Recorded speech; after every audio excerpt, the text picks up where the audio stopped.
मुझे दया आती है उन बच्चों पर जिनमें मेरा बच्चा भी शामिल है। मैं भी उसी समाज की पैदाइश हूँ, उसी समाज के दबाव मुझ पर भी काम करते हैं। और ये रिसर्च मैंने संयोग से अपने बच्चे की प्राथमिक शिक्षा के बाद पढ़ी, पहले पढ़ी होती तब भी मैं क्या करता, दिल्ली में आपको एक भी अच्छा स्कूल मिलेगा ही नहीं जो मातृभाषा में पढ़ाता हो। एक ऐसा माहौल है, मुझे दया आती है उन बच्चों पर।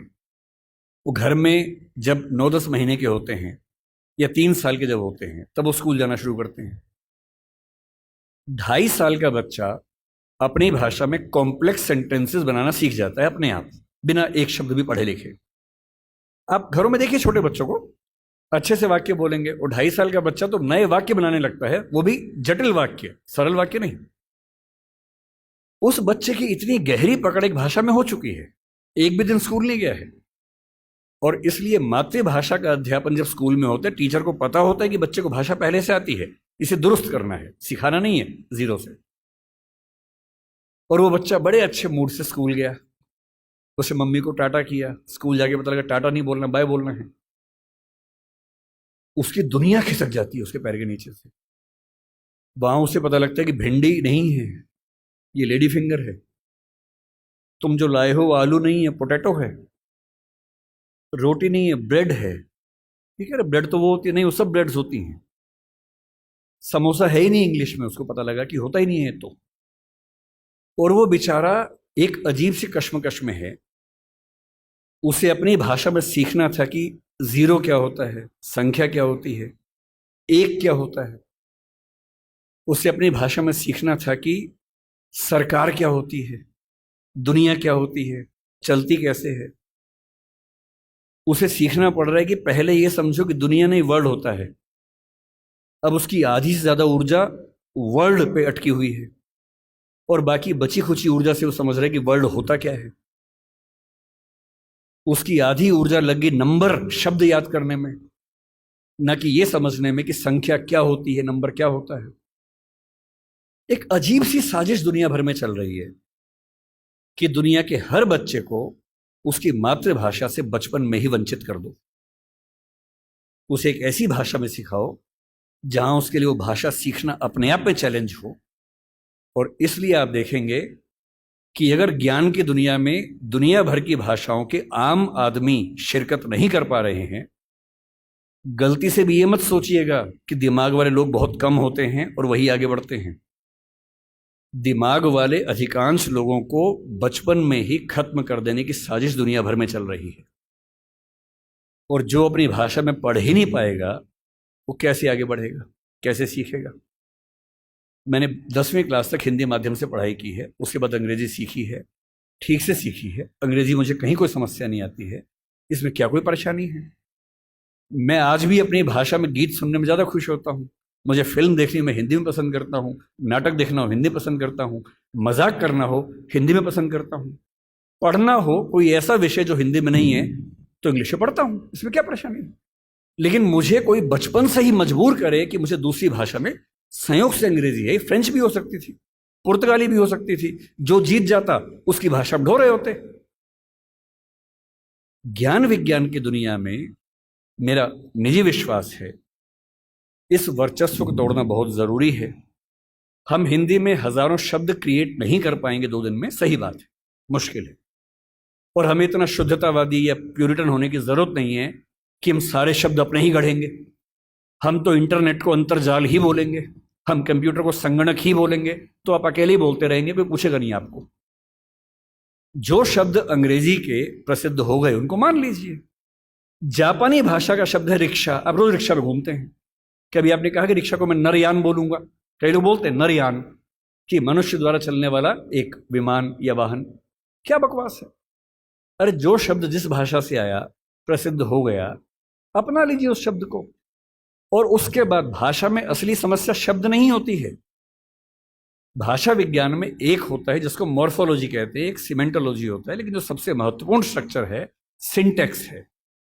सिंटेक्स का मतलब है वाक्य का निर्माण कैसे होता है, शब्दों का क्रम कैसे तय होता है।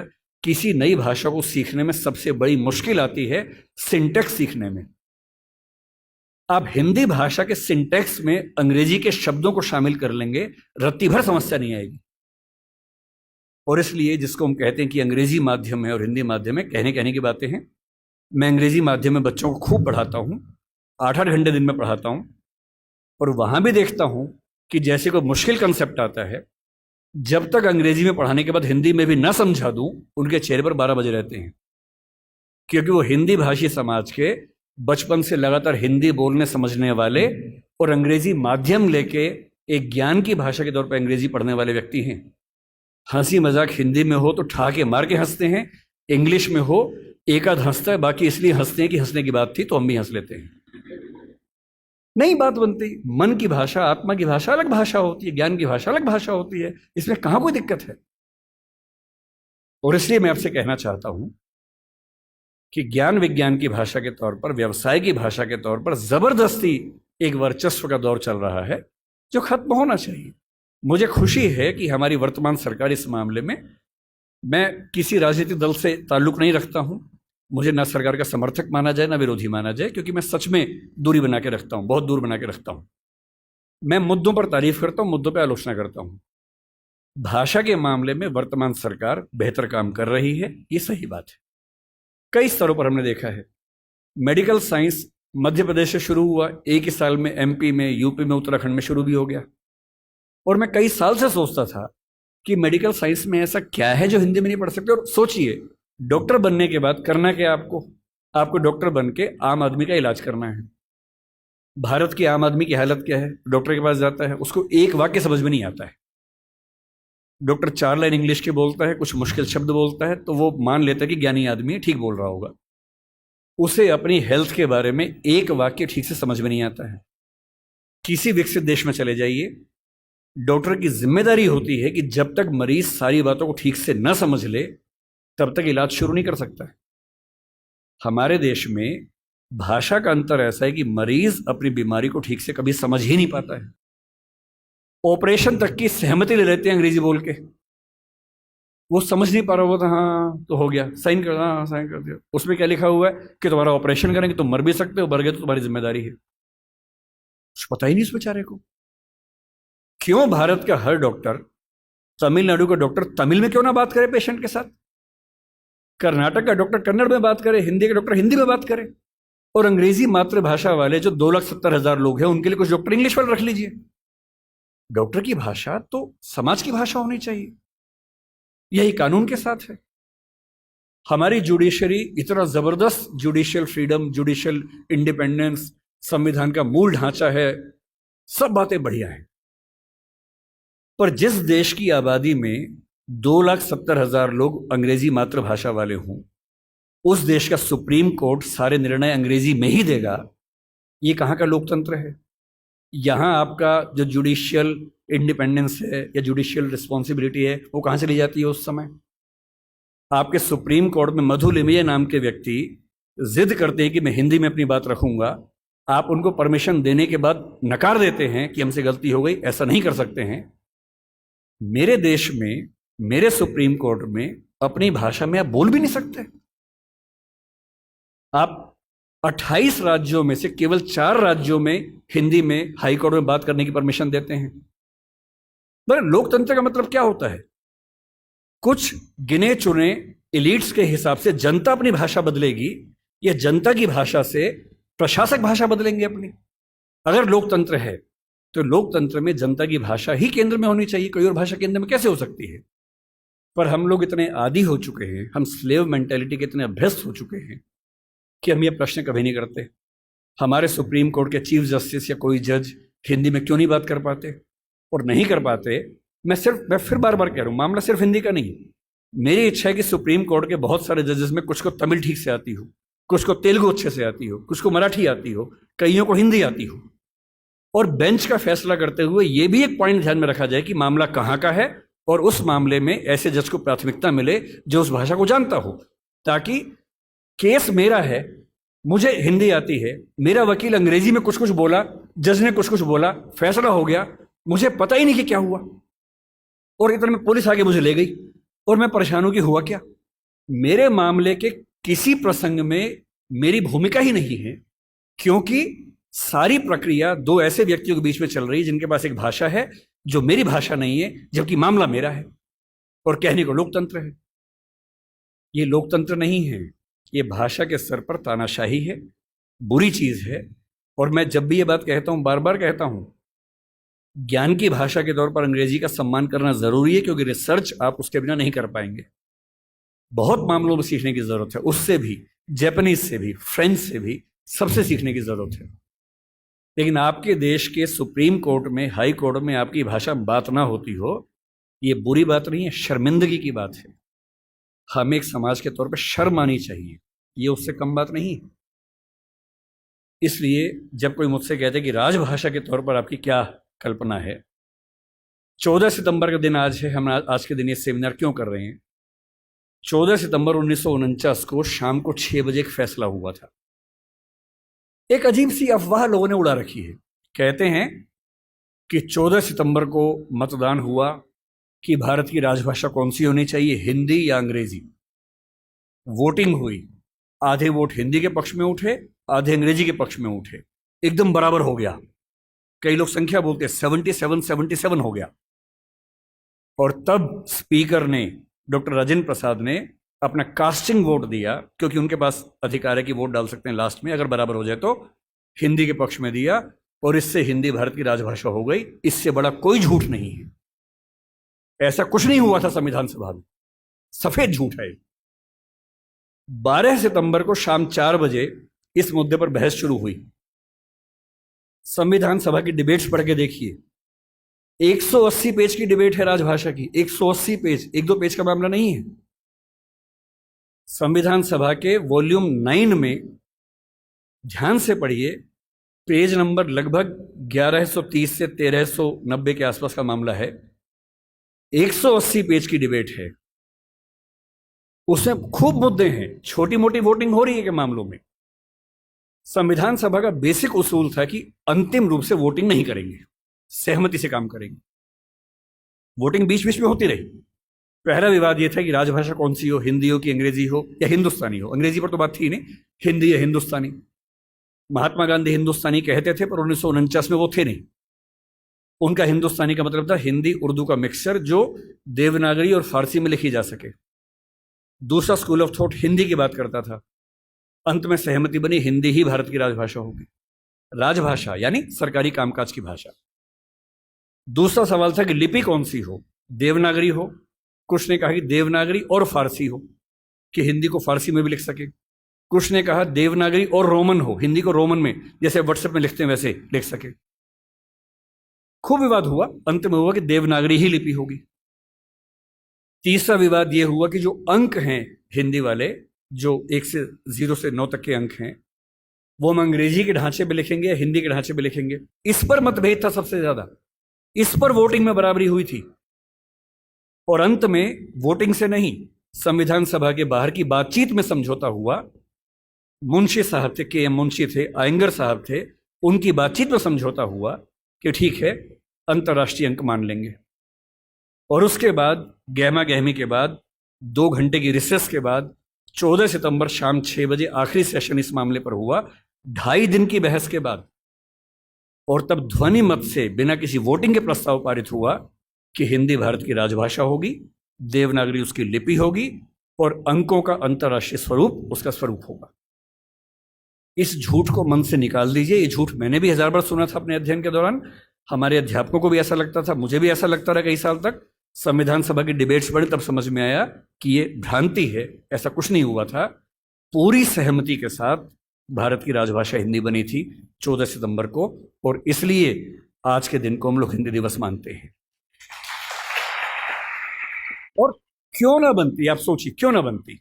दुनिया में 2 तरह के देश हैं, एक इंग्लैंड जैसा है, फ्रांस है, स्पेन है, जर्मनी मान सकते हैं, आज के समय के जर्मनी मान सकते हैं, उस समय का तो नहीं, आज के जर्मनी मान लीजिए, आप ग्रीस को मान लीजिए। ये सब देश वो हैं जो एक देश एक भाषा वाले लोग हैं। बांग्लादेश को मान लीजिए, बांग्ला बोलते हैं, एक देश एक भाषा है। पर कुछ देश ऐसे होते हैं जहां एक भाषा नहीं होती है। स्विट्जरलैंड में देखिए, छोटा सा देश है, 3 राजभाषाएं वहां पर हैं। बेल्जियम में देखिए, छोटा सा देश है, पर वहां भाषाएं एक से ज्यादा चलती हैं। तो उस समय एक डिबेट थी कि भारत का मॉडल कौन सा होगा। क्या हम इंग्लैंड, फ्रांस, जर्मनी के मॉडल पे चलेंगे, या हम स्विट्जरलैंड और बेल्जियम के मॉडल पर चलेंगे? तो क्योंकि भारत में भाषाएं बहुत ज्यादा थी, उस समय हमने 14 भाषाओं को संविधान में स्थान दिया। शुरू में 13 को दिया, बाद में एक और जोड़ दिया। तो अब तो खैर 22 भाषाएं हैं 8वीं अनुसूची में। डिबेट ये थी कि भारत की राजभाषा कौन सी हो। ऐसे मामले में दो ही फैसले हो सकते हैं। एक तो ये हो सकता है कि भाई जितनी महत्वपूर्ण भाषाएं सबको बना दो। अगर सबको बनाएंगे तो हर डॉक्यूमेंट 10 भाषाओं में बनेगा, वो आसान काम नहीं है। दूसरा, लोकतंत्र में क्या तरीका है, जिस भाषा को बोलने वाले समझने वाले सबसे ज्यादा हैं उसको बना दीजिए। यही सहमति बनी। स्वाधीनता संग्राम में हिंदी को राष्ट्रभाषा राजभाषा बनाने की बात किन लोगों ने की, आपने कभी गौर किया है? हिंदी को राष्ट्रभाषा बनाने के सबसे बड़े समर्थक कौन थे? महात्मा गांधी, गुजरात के थे, गुजराती आदमी। के.एम. मुंशी गुजरात के थे, पटेल गुजरात के थे, आज भी गुजरात के दो लोग लगे हुए हैं। हिंदी को भारत की राष्ट्रभाषा बनाने की जो बात आई है, हिंदी समाज से ही नहीं आई है। महात्मा गांधी गुजराती व्यक्ति होकर हिंदी के पक्ष में सबसे ज्यादा अड़े हुए थे। महाराष्ट्र में तिलक थे, सावरकर थे, वो मराठी की बात नहीं कर रहे, वो हिंदी की बात कर रहे थे। पंजाब में लाला लाजपत राय थे। आप बंगाल में जाएंगे, केशव चंद्र सेन से परंपरा शुरू होती है, सुभाष चंद्र बोस तक परंपरा जारी है, वो सब हिंदी की बात कर रहे हैं। पूरे भारत में, दक्षिण भारत तक में ये सहमति बन गई थी। महात्मा गांधी ने पूरी एक संस्था खड़ी की, दक्षिण भारत हिंदी प्रचार सभा। कितने साल तक काम करते रहे वहां पर। एक सहमति बनाई पूरे देश में, क्योंकि इतना बड़ा स्वाधीनता आंदोलन बिना एक भाषा के नहीं चल सकता। बेबीलोन की कथा बन जाती, बाबेल जैसी, कि सब लोग अलग भाषाएं बोलते हैं, लड़े कैसे अंग्रेजों से। इसलिए कांग्रेस ने 1915 के आसपास से ही भाषा पे काम करना शुरू किया और ये मान लिया कि जब तक अंग्रेजी में काम करेंगे वकीलों का आंदोलन रहेगा, जनता का नहीं बनेगा। वो वकीलों का आंदोलन जनता का आंदोलन तब बना जब लोक भाषाओं में लड़ा गया, और लोक भाषाओं में सबसे बड़ी भूमिका हिंदी की रही। आज अगर कोई मुझसे पूछे कि भारत में कौन सी राजभाषा या संपर्क भाषा बन सकती है, आप डेटा देखिए, सेंसस को देखिए। हिंदी बोलने वालों की कुल संख्या पहली, दूसरी, तीसरी भाषा के तौर पर भारत में कितनी है इस समय? 69 करोड़ है 2011 के सेंसस में। 57% ऑफ पॉपुलेशन भारत की, first, second, third. First language में 43.6% है, तीनों मिला लें 57%, 69 करोड़ संख्या है। क्यों है? 10 राज्य हिंदी भाषा वाले हैं। फिर वो सारे राज्य जो संस्कृत से ही बने हैं, वो हमारे ननिहाल के हैं। इसलिए आप महाराष्ट्र जाएंगे, क्योंकि मराठी संस्कृत से बनी है, आपको मराठी हिंदी में दिक्कत नहीं आती, क्योंकि दोनों की रूट सेम है। यही गुजराती में है, यही पंजाबी में है, यही सिंधी में है, यही असमिया में है, यही ओडिया में है, यही बांग्ला में है। ये सातों राज्यों की भाषाएं संस्कृत के रूट से बनी हुई है, इसलिए हमारी रूट सेम होने से दिक्कत नहीं आती है। केवल दक्षिण भारत की चार भाषाएं मुख्य रूप से, और उत्तर पूर्व की, असम की आगे की भाषाएं। उत्तर पूर्व में भी आप अरुणाचल प्रदेश जाइए, हिंदी में कहीं कोई दिक्कत नहीं है। अरुणाचल प्रदेश में बड़ा आश्चर्य की बात है कि हिंदी सब बोलते हैं। अंडमान निकोबार जाइए, हिंदी सब बोलते हैं, वहां पर कहीं कोई समस्या नहीं। हैदराबाद में हैदराबादी हिंदी चलती है। मुंबई मराठी क्षेत्र होकर हिंदी का गढ़ बना हुआ है। और जो दक्षिण के 4 राज्य हैं उनमें भी, क्योंकि 10वीं क्लास तक हिंदी आमतौर पर स्कूल में पढ़ाई जाती है, तमिलनाडु में कुछ गांवों को छोड़ देंगे, मैं पूरा भारत ठीक से घुमा हुआ है, और मुझे आज तक हिंदी से काम चलाने में दिक्कत नहीं आई। 69 करोड़ की आबादी, 121 करोड़ में से आज 145 करोड़ हैं। ये संख्या मिनिमम आप मान के चलिए कि 75 करोड़ के आसपास होने वाली, 80 करोड़ होने वाली है। इस 69 करोड़, अगर मैं 2011 की बात मान लूं, तो तुलना में कौन है? नंबर 2 पर कौन आता है? बांग्ला। हिंदी में कितना है? 57% है। बांग्ला में कितना है? 9% है। आप किसे बनाएंगे राजभाषा भारत की? संपर्क भाषा किसे बनाएंगे? 57% के बाद सीधा 9% है। नंबर 3 पे मराठी आती है, अभी आ गई है। पहले नंबर 3 पे तेलुगु थी, अब मराठी आ गई है। कितना है? 8.7% है। नंबर 4 पर तेलुगु है, 8% के आसपास है। यानी एक भाषा बोलने वाले 57% हैं, नंबर 2 वाले 9, 8.7, 8, 6, 4, 3। क्या लोकतांत्रिक तरीके से कोई कंपटीशन बनता है किसी तरह का? और संपर्क भाषा संविधान लिखे या ना लिखे, संविधान में लिखा भी नहीं है। संविधान में कहीं नहीं लिखा कि भारत की संपर्क भाषा कौन सी है, ना लिखा है भारत की राष्ट्रभाषा कौन सी है, केवल लिखा है भारत की राजभाषा कौन सी है। 14 सितंबर को हुआ था, उस समय आर्टिकल 301 था, लेकिन जब संविधान फाइनल हुआ तो आर्टिकल 343 से 351 तक का हिस्सा जो अंतिम प्रारूप संविधान का बना उसमें राजभाषा का है। भाग 17 है, जो प्रारूप में भाग 14 था। इसलिए हमें डरने की जरूरत नहीं है। हम स्वाभाविक तौर पर भारत के भाषा के डेमोग्राफी के नक्शे में सबसे बुलंद आवाज हैं, तो हमारी आवाज की पहचान होनी चाहिए। हमें खौफ किस बात का होना चाहिए? क्यों मिरांडा बनने की जरूरत है भाई? अपने धौस में रहिए, आत्मविश्वास से भर के रहिए।